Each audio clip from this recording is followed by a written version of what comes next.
Side ப்ளீட்டுமே வயிறு ரொம்ப தெரியாத அளவுக்கு ரொம்ப நீட்டா நான் வந்து ட்ரே பண்ணியிருக்கேன். இந்த ஃப்ளஃபி ப்ளீட் பண்றதுக்கு நான் எந்த ஒரு டாங்ஸோ, சேஃப்டி பின்ஸ், க்ளூஸ் எதுவுமே நான் யூஸ் பண்ணல.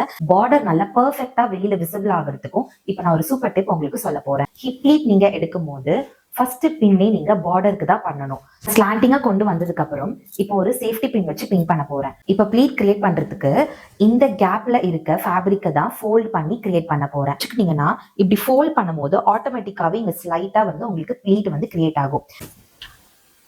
இந்த மாதிரி கொஞ்சம் கொஞ்சமா பண்ணி உங்களுக்கு ப்ளீட்ஸை நீங்க ரெடி பண்ண முடியும். சாரியோட ஹைட் பொறுத்து தான் நீங்க நிறைய ப்ளீட் அதுக்கேற்ற மாதிரி கிரியேட் பண்ண முடியும். ஸோ என்னோட சாரி வந்து ஒரு மீடியமான ஹைட்ன்றதுனால நான் ஒரு 4 ப்ளீட்ஸ் ரெடி பண்ணியிருக்கேன். இந்த 4 ப்ளீட்ஸுமே நான் கேதர் பண்ணி பின் பண்ண போறேன். கேதர் பண்ண எல்லா ப்ளீட்ஸுமே சேர்த்து வச்சு தான் பின் பண்ணணும். அப்பதான் உங்களுக்கு ஹிப் ப்ளீட்ஸுமே நல்லா லாங் லாஸ்டிங்கா இருக்கும். நம்ம இந்த செஸ்ட் ப்ளீட்டை நல்லா இப்படி டைட்டன் பண்ணி இழுத்தீங்கன்னா உங்களுக்கு ஹிப் ப்ளீட் வந்து ஆட்டோமேட்டிக்காவே டைட்டன் கொடுக்கும். அவுட்புட் பார்க்கலாமா? தான் வந்திருக்குன்னு.